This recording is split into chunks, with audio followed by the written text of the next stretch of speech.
we go. We're off and running. Welcome into the San Francisco 49ers Report. My name is Jay Sr. Hopefully everybody out there is having a fantastic Tuesday, June 10th. We have a lot to get to here on the show. Day 1 of 2 for 49ers mandatory minicamp here in 2025. This will be the final time that the Niners are on the practice field as a team before training camp gets underway at the end of July. And there were a lot of things that we learned today, a lot of takeaways to pass along, and some injury news that we learned about. First of all, with Brandon Aiyuk, he was there. Obviously, last week we talked about the social media drama once again, where he posted that photo of Terrell Owens on his Instagram story, and he's hinted at being unhappy before getting that contract extension and after getting that contract extension. And so we'll see what actually happens when he gets on the field. We're not sure when he's going to be healthy for San Francisco, but a good sign was that he was at mandatory minicamp. He was actually doing some jogging, and he wasn't in team gear, but he was at least doing like some fake routes at about 10 to 20% speed. And there were some videos that we saw of his legs because he was in shorts. And when you're coming off an ACL injury, you worry about that bad leg maybe getting atrophied. That wasn't the case with Aiyuk. So he's coming along nicely in that recovery from that ACL surgery. Kyle Shanahan saying today he's not expected to be ready for training camp, but we didn't expect him to be ready for training camp because he suffered that injury in which he tore 3 ligaments in his knee in week 7 of last year in October. And I know a lot of people have said, well, Chase, what about Stephon Diggs with the New England Patriots? Why is he back practicing during OTAs? Why does he look healthy? He tore his ACL. Brandon Aiyuk had a worse knee injury. He tore 3 ligaments in his knee.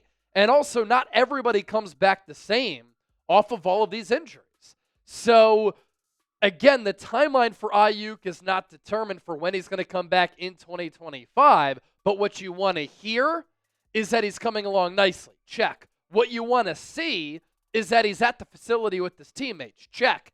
He's helping, doing some coaching behind the scenes during his rehabilitation process. And then him just running around and doing some fake routes, I think that's a positive sign too.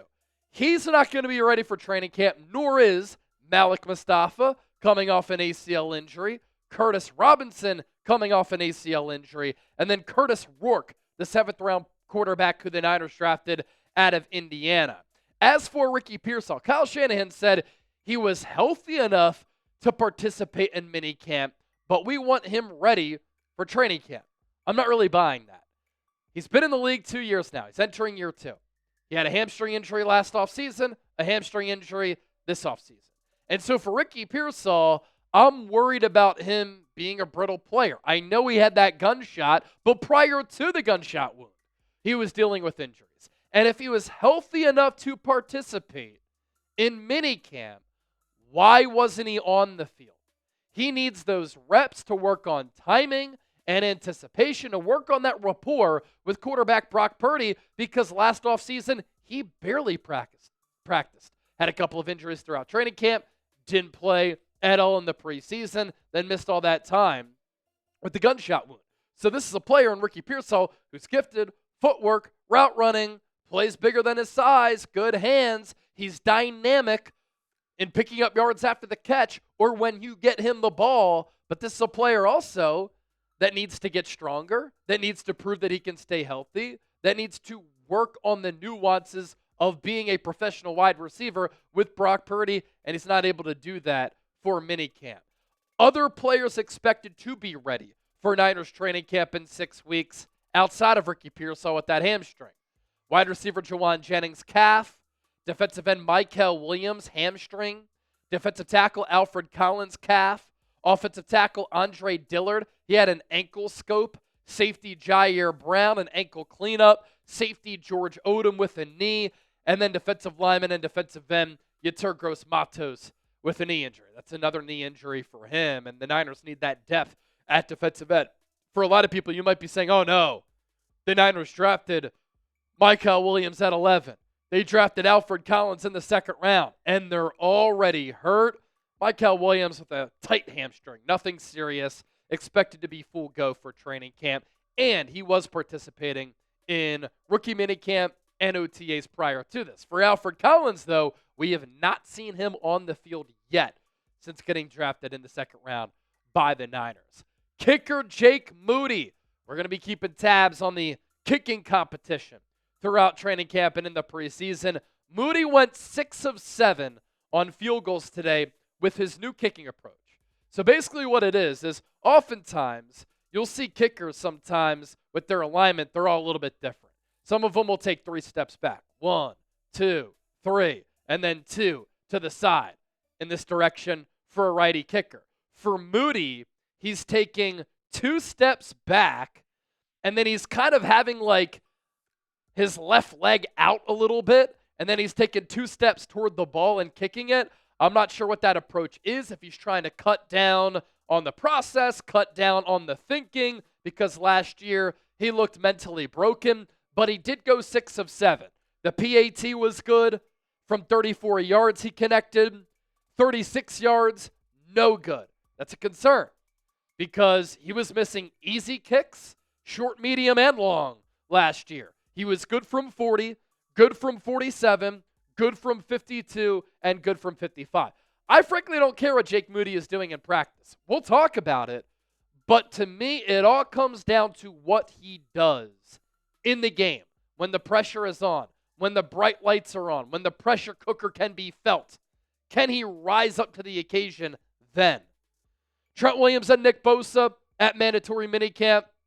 They were also at OTAs, organized team activities. Those are voluntary. And so the Niners have had a lot of participants and a lot of people on hand throughout this entire offseason as they look to get back at it, prove a lot of people wrong, and rebound from last year's 6-11 season.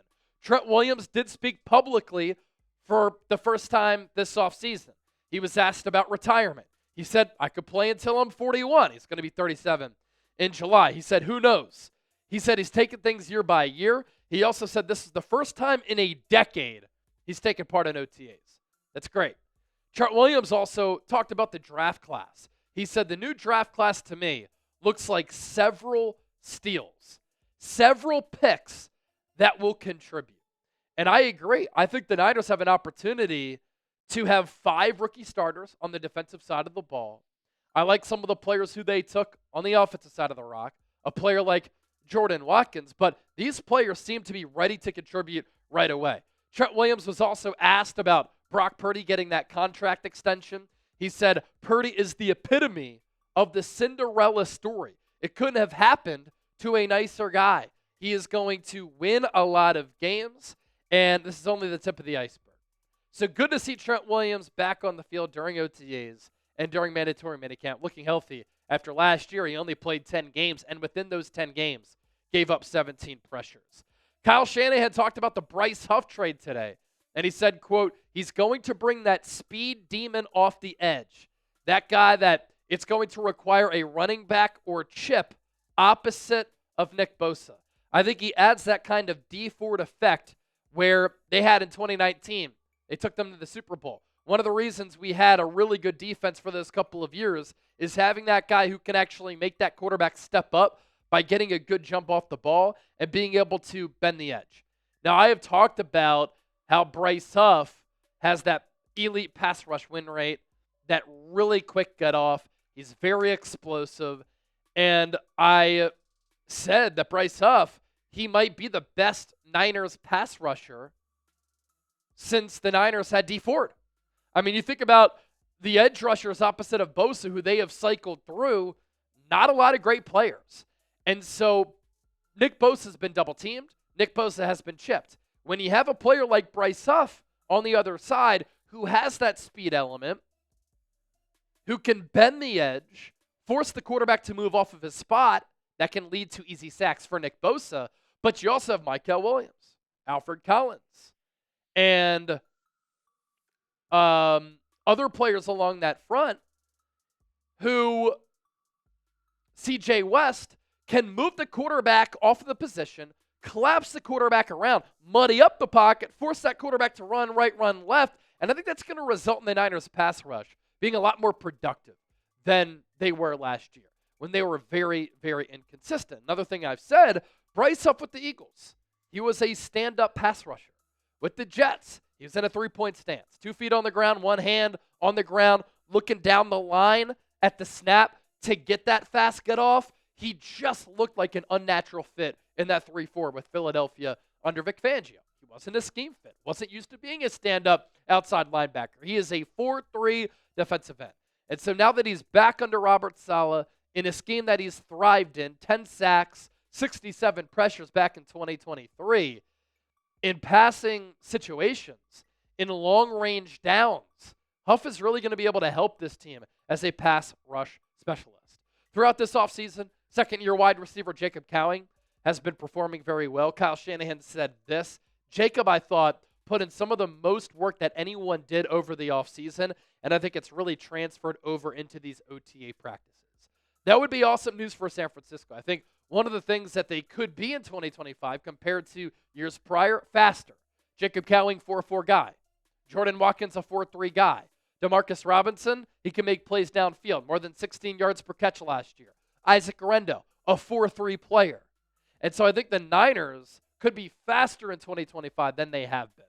Brock Purdy did throw a couple of interceptions today. Brock Purdy threw interceptions last offseason. He threw interceptions 2 offseasons ago. When he was top 5 in MVP voting, it's part of a feeling out process for Purdy, who's not an elite practice player. It's more of a gamer. When the bullets are flying, that's when he's at his best because he can read and react, he can process, he can break down the defense and make plays out of structure and improvise in games. Kyle Shanahan said this about Brock Purdy's picks: if you go through all these practices and you never throw a pick, you're probably not getting better. I think that's one of the biggest challenges of having the media around, no offense. But they're used to the media reporting people's stats every day and saying who's ahead, who's back, who's whatever. And when guys play to practice that way, they don't get better at anything, especially quarterback. And so when quarterbacks are worried about throwing picks, they might be gun shy. For Purdy, he wants to test out what he can do in games as far as his arm strength, throwing to the boundary, fitting balls into tight windows, stuff like that. I have no problem with him trying that out during practice because that is what practice is for. And Purdy is a little bit of a gunslinger. Doesn't have the arm like a Brett Favre as a gunslinger, but I do like the aggressiveness at the position. Before we dip on out of here, these Niners shirts, limited time only. Only $28. They were $40. You want to rep the Niners with the Nike shirt? Get yours at chatsports.com/SF shirt. You use that link, it takes you to Fanatics. And in addition to all of the long-form content that I give you right here on the Niners Report, I'm always talking Niners on my social media pages as well. Give me a follow on X and Instagram. It's at Chase_Senior on those platforms. Thanks for tuning in and supporting the show. Don't forget to subscribe. We'll be live on Thursday, live with Lori Kruger on Friday. Can't wait to see you then.